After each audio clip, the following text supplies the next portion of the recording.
हाय दोस्तों, नमस्ते, प्रणाम, सत श्री अकाल, what ever you feel connected with us. तो मेरा नाम है रीना और मैं हूँ एक छोटे से गांव चमोली से, जो कि पड़ता है उत्तराखंड में।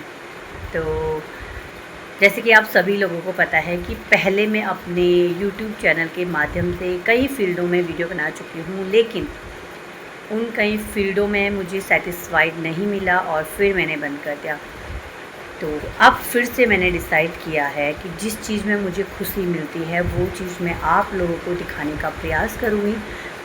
और मेरे YouTube चैनल का नाम है ट्रू स्टोरी, जैसे कि आप लोगों ने देख लिया होगा कि मैंने ये रिक्रिएट किया हुआ, चेंज किया हुआ। अब आपको यहाँ पर सच्ची घटनाएं देखने को मिलेगी related to women, related to समाज, पुरुष, जो भी इस दुनिया में कृतज्ञ या कुछ भी सच्ची घटना होती है वो मैं दिखाने का प्रयास करूँगी। तो आज मैं अपनी स्टोरी के ज़रिए आप लोगों से जुड़ने का प्रयास करती हूँ। तो चलिए शुरू करते हैं। मेरी ज़िंदगी का एक हिस्सा, अब मैं 30 साल की कंप्लीट हो गई हूँ और 30 साल मैंने क्या किया, मैंने क्या प्रॉब्लम्स फेस करी एंड मुझे कैसा फ़ील होता है, वो सब चीज़ें आप अगर सुनोगे तो शायद आप अपने जीवन से रिलेट कर पाओगे। तो दोस्तों, जैसे कि मैंने आपको बताया कि मैं अभी 30 साल की हो चुकी हूँ और 31वां मेरे को अब लगेगा। और इस 30 सालों की जो जर्नी रही है, it is a very difficult for me, it is a very difficult for my life actually. तो मेरी जो प्राथमिक शिक्षा हुई है वो अपने ही गांव ग्राम मांडकी से हुई है, प्राइमरी विद्यालय में, जहाँ पर मैं एक अच्छी स्टूडेंट हुआ करती थी और हमेशा अपनी क्लास में फ़र्स्ट रहा करती थी। तो 5वीं तक जो मेरी कक्षा रही है, मुझे ऐसा लगता है कि शायद मुझे उस समय शिक्षा का मतलब भी नहीं पता था कि शिक्षा होती क्या है। लेकिन फिर भी मैंने 5 पास उत्तीर्ण कर दिया और मैं कक्षा 6 में एडमिशन लिया। तो उस समय थोड़ा पारिवारिक स्थिति भी ठीक नहीं थी, लेकिन फिर भी मेरी माताजी ने हमें पढ़ाया लिखाया और इस काबिल बनाया कि हम एजुकेशन का मतलब पता कर सके और अपने जीवन में उसे लागू कर सके। खैर, 6वीं से जो 12th तक की जो भी पढ़ाई होती है वो मेरी हुई राजकीय विद्यालय कांडई से, GIC कांडई, जो कि हमारे गांव के नज़दीकी गांव में स्थित है। तो यहाँ पर भी मैंने अच्छे से मतलब अपना 12th कंप्लीट किया। उसके बाद शुरू हुआ दोस्तों ज़िंदगी का जो स्ट्रगल होता है वो शुरू हुआ। और उस समय एक सबसे बड़ा वो ये था कि मेरे पिताजी चले गए थे और पिताजी जब गए तो माँ जो है अकेले पड़ गई थी और मम्मी ने ही सब कुछ संभाला, हमें भाई बहनों को पढ़ाया लिखाया, जो भी होता है सब चीज़। तो खैर, ये एक अलग हिस्सा है, ये है जीवन में जो भगवान ने देना होता है, जो छीनना होता है वो करते हैं, उससे हमें कोई ऐतराज़ भी नहीं होना चाहिए, मुझे ऐसा लगता है। तो जब मैंने 12th आउट किया तो our family condition is a very critical about मतलब आर्थिक स्थिति को लेकर। तो फिर मैंने डिसाइड किया कि मैं देहरादून जाऊंगी और अपनी आगे की पढ़ाई जो है प्राइवेट करूँगी। तो फिर मैंने अपना जो ग्रेजुएशन हो था वो मैंने ओपन यूनिवर्सिटी से पूरा किया और 60+% से मैंने वो पास किया। उसके बाद मैंने अपना जो PG होता है वो इकोनॉमिक्स से श्रीदेव सुमन विश्वविद्यालय से पूर्ण किया। तत्पश्चात मैंने अपना B.Ed जो है हेमंती नंदन बहुगुणा विश्वविद्यालय, इससे अटैच था कुकरेजा इंस्टीट्यूट ऑफ देहरादून, वहाँ से कंप्लीट किया। बीच में अन्य क्रियाकलाप भी मैंने की, जैसे कि ब्यूटिशियन का कोर्स, और साथ साथ में मैंने कोचिंग वगैरह भी ली फॉर गवर्नमेंट एग्ज़ाम, और साथ साथ में मैं जो है तैयारी भी करती रही। इस बीच मैंने अपना CTET वगैरह क्लियर किया, लेकिन बदकिस्मती से मेरी शादी हो गई और शादी होने के बाद जो है मेरी डॉटर हो गई। तो उसके बाद मैं अपनी पढ़ाई को कंटिन्यू नहीं रख पाई। खैर, पढ़ाई तो ये होता है कि थोड़ा बहुत होती रहती है, लेकिन जो वास्तव में जो स्टडी होती है वो मैं कंप्लीट नहीं कर पाई, मतलब अपना गवर्नमेंट एग्ज़ाम से रिलेटेड। तो फ़िलहाल अभी मैं अपनी तैयारी भी कर रही हूँ और साथ साथ में मुझे ऐसा लगता है कि मेरी जो इनर वॉइस है वो मुझे इस फील्ड में आने को बार बार प्रेरित करती है। मैं एक बार आती हूँ फिर छोड़ देती हूँ, और फिर से मेरा मन करता है कि मैं वीडियो बनाऊं और पोस्ट करूं, तो फिर से मैं शुरू करती हूँ। तो मुझे ऐसा लगता है कि शायद मैं इस फील्ड में अच्छा कर सकती हूँ या करूँगी। और ये आप लोग मुझे बताना कमेंट सेक्शन में कि क्या मुझे इस फील्ड में आगे बढ़ना चाहिए। तो अभी फ़िलहाल मैं एक हाउसवाइफ हूँ और उत्तर प्रदेश के आगरा शहर में रहती हूँ अपने हस्बैंड के साथ अपने सरकारी घर में। ये जो है पीछे हमारा सरकारी घर है, यहाँ पर मैं अपनी फैमिली के साथ रहती हूँ, जहाँ पर मेरे हस्बैंड और मेरी 2 बेटियाँ और मेरी माताजी मेरे साथ रहती हैं। तो ये थी स्ट्रगल की बात। अब मैरिड लाइफ में एक वुमेन को क्या क्या प्रॉब्लम फेस करना पड़ता है उस चीज़ पर थोड़ा सा बात कर लेते हैं।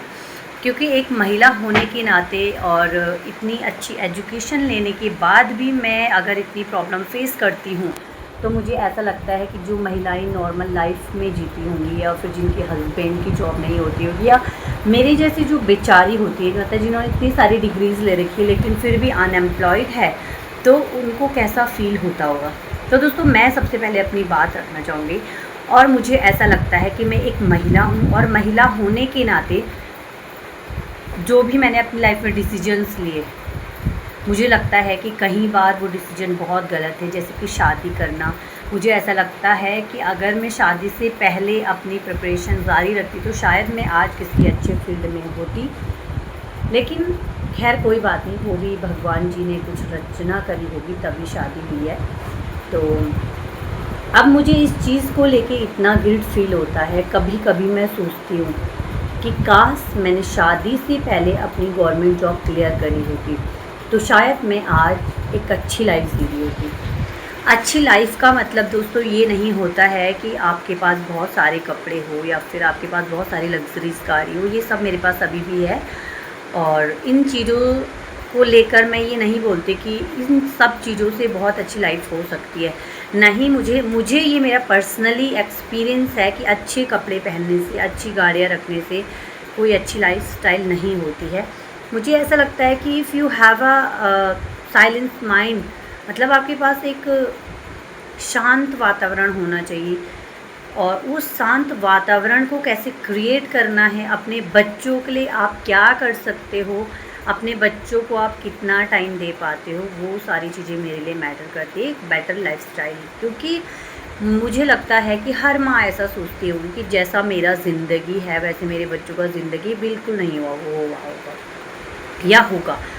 तो अब एक जो मिडिल क्लास फैमिली होती है या फिर एक सरकारी नौकरी जिसके घर में होती है, तो उसकी लाइफ दोस्तों क्या होती है, मैं अपने से आपको रिलेट करके बताऊंगी। मेरा पूरा दिनचर्या क्या होता है।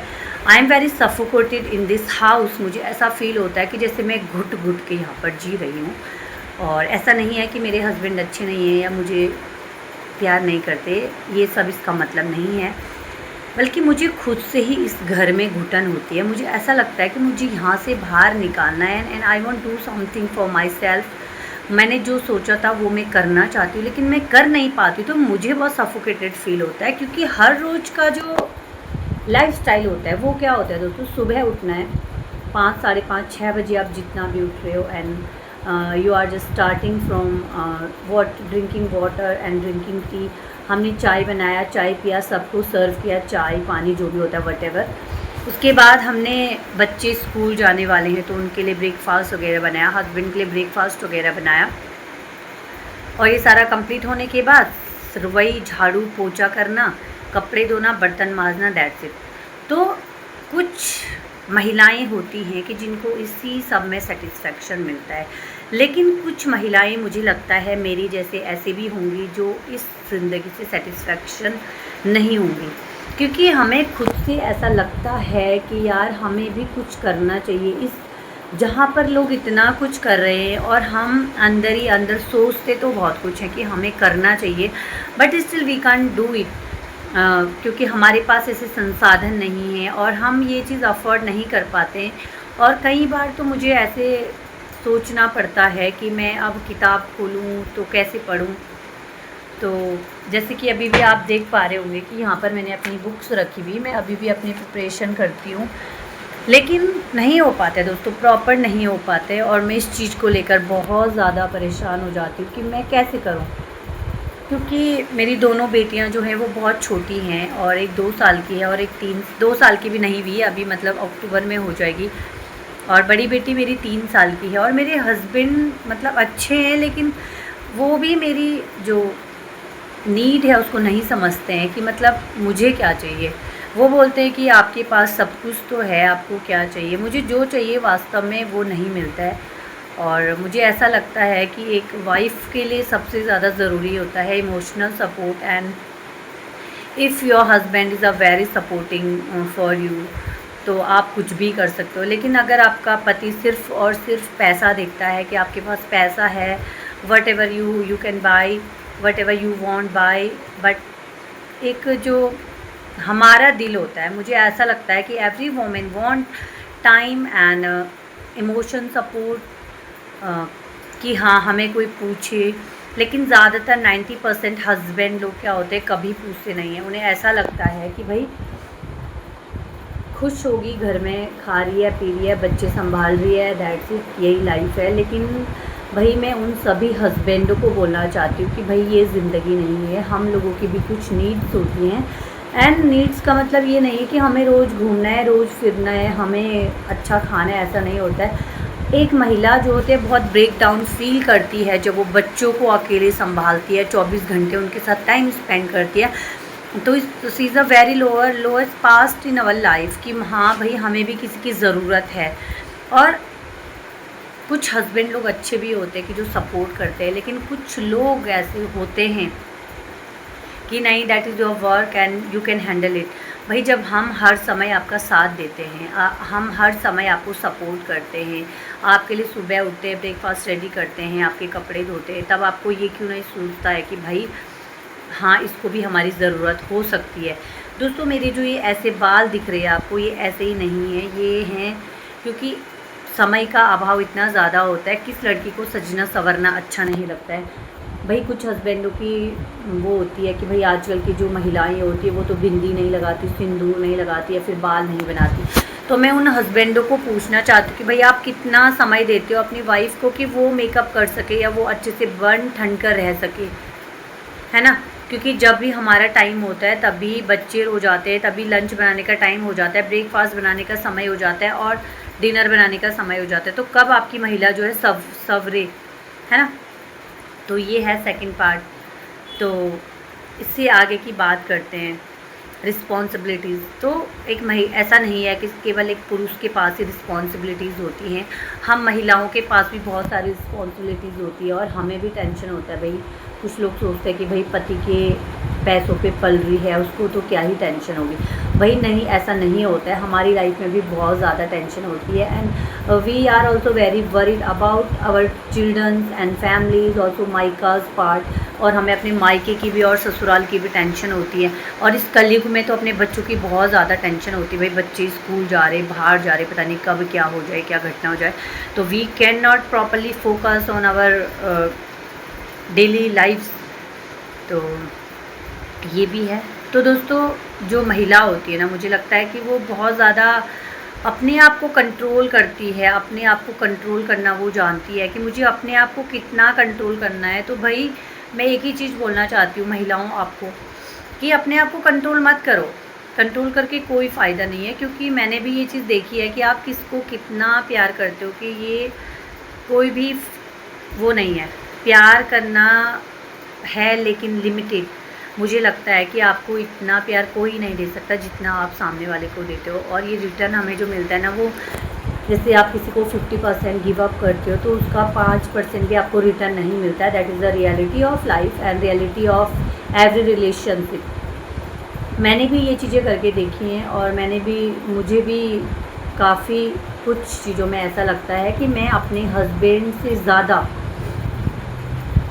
गिव अप करती हूँ। गिव अप मतलब ये नहीं कि कुछ चीज़ छोड़ना, गिव देना मतलब मैं उनको ज़्यादा प्रमोट करती हूँ, मतलब हर चीज़ के लिए। लेकिन वो मेरे को 5% भी रिटर्न नहीं करते। और उनका एक ही सवाल रहता है कि आपको क्या प्रॉब्लम है। बट कभी उन्होंने, सच बताऊँ तो, दिल तक आने की कोशिश नहीं करी। अगर उन्होंने कभी करी होती या फिर किसी भी पुरुष ने करी होती तो शायद आधी महिलाएं आत्महत्या नहीं करती। लेकिन फिर भी मुझे ऐसा लगता है कि हमें जीना चाहिए अपने लिए, अपने बच्चों के लिए हमें जीना चाहिए।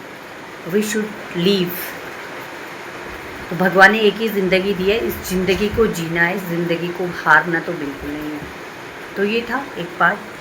तो बाकी आपकी लाइफ अगर कुछ है तो आप मुझे कमेंट करके बताना, और मैं रिलेट करके आपको स्टोरी के ज़रिए उस चीज़ को समझाने का प्रयास करूँगी। और आप मुझे बहुत सारा प्यार देना दोस्तों, क्योंकि मुझे आपके सपोर्ट की बहुत ज़्यादा ज़रूरत है। मैं स्ट्रॉन्ग बनना चाहती हूँ, और मैं चाहती हूँ कि मैं अपने हस्बैंड को कुछ करके दिखाऊँ। तो सरकारी नौकरी तो जब लगेगी लगेगी, है ना। तो आप मुझे यूट्यूब में प्यार देना और कोशिश करना आप स्ट्रॉन्ग बन सको। तो इस चैनल के माध्यम से आज से आपको हर रोज़ एक छोटी सी कहानी सुनने को मिलेगी, जो ट्रूथ बेस्ड होगी और सच्ची घटना होगी। तो आज के लिए बस मैं इतना ही रखती हूँ, और ऐसा उम्मीद करती हूँ कि आप लोग मेरी स्टोरी को अपने से रिलेट कर पाएंगे। और इसको शेयर करना, लाइक करना, कमेंट करना, और चैनल पर नए हो तो सब्सक्राइब ज़रूर करना।